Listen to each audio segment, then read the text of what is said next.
ஓம் சாந்தி. 4/5/2026 திங்கட்கிழமை. வாணி தரும் வசந்தம்.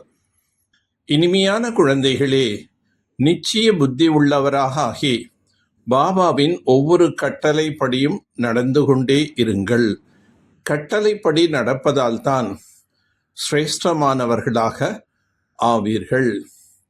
யார் ராஜ்யத்தை அடைவதற்கான முயற்சி செய்கின்றார்களோ மற்றும் மற்றவர்களையும் தங்களைப் போல் ஆக்குகின்றார்களோ அப்படிப்பட்ட ஈஸ்வரிய சேவையில் ஈடுபட்டிருக்கக்கூடிய குழந்தைகள் உண்மையிலும் உண்மையான கடவுளின் உதவியாளர்கள் ஆவார்கள்.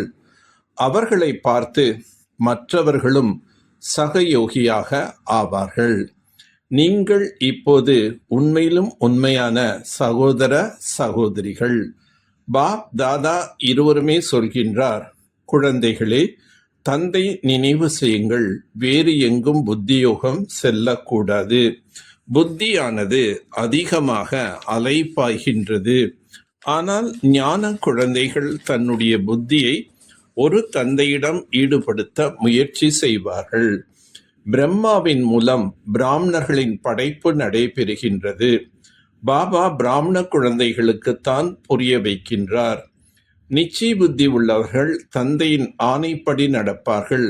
ஸ்ரீமத் மூலம்தான் சிரேஷ்டமானவர்களாக ஆக முடியும். ராஜ்யம் ஸ்தாபனை ஆக வேண்டும்.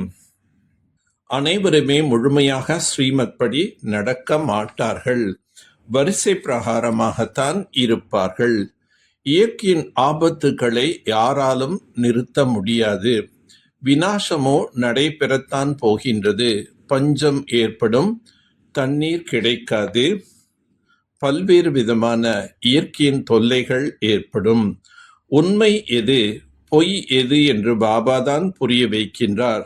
சத்தியம் ஒன்றுதான், மற்ற அனைத்தும் பொய்யே பொய்தான். ஆகவே நாம் சத்தியத்தை புரிந்து கொண்டு பாபாவின் வழிப்படி நடக்க வேண்டும். சோகவனம் என்பது கலியுகம், அசோகவனம் என்பது சத்தியுகம்.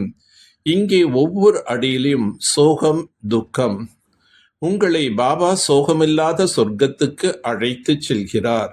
சேவையில்தான் உண்மையான வலதுகரமாக ஆவீர்களானால் ராஜ்யத்தில் வந்து விடுவீர்கள். சேவையில்தான் பாக்கியம் என்பது இருக்கின்றது. அனைவரும் டிராமாவின் நடிகர்கள்.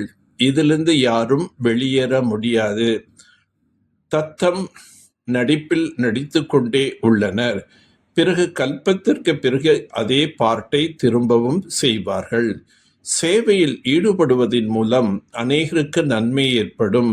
பரிவாரம் முழுவதுமே இந்த ஞானத்தில் ஈடுபட்டால் பெரிய அதிசயமே ஆகிவிடும். இறுதி நேரத்தில் பயங்கர காட்சிகள் இருந்து அல்லது துக்கங்கள் இருந்து விடுபடுவதற்கு இப்போதிருந்தே பாபாவின் ஸ்ரீமத் படி நடக்க வேண்டும். ஸ்ரீமத் படி தன்னை போல் மற்றவர்களை உருவாக்குகின்ற சேவை செய்ய வேண்டும்.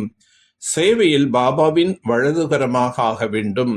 ஆத்மாவை குஷிப்படுத்துவதற்கான வழி சொல்ல வேண்டும். அனைவருக்கும் நன்மை செய்ய வேண்டும்.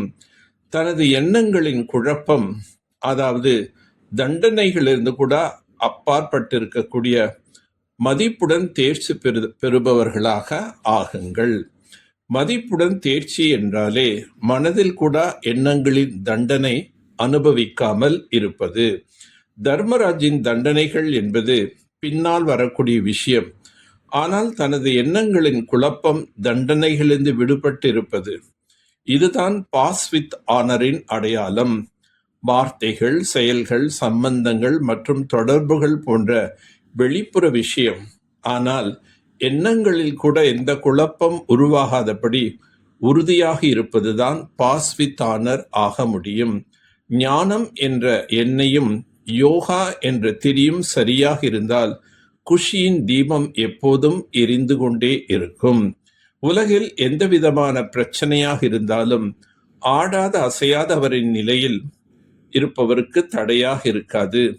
அதுபோல தடையற்றவராக, ஆடாத அசையாதவராக ஒவ்வொரு தடையும் கடந்து செல்லுங்கள். இந்த தடைகள் ஒரு விளையாட்டு மாதிரிதான் என்று உணர்வீர்கள். மலை போன்ற விஷயத்தை கடுகு போன்று உணர்வீர்கள். ஏனென்றால் ஞானம் நிறைந்த ஆத்மாக்களுக்கு இவை அனைத்து வந்தே தீரும், நடந்தே ஆகும் என்பதை முன்னதாகவே தெரிந்திருப்பார்கள். நல்லது. ஓம் சாந்தி. ஓம் சாந்தி. ஓம் சாந்தி.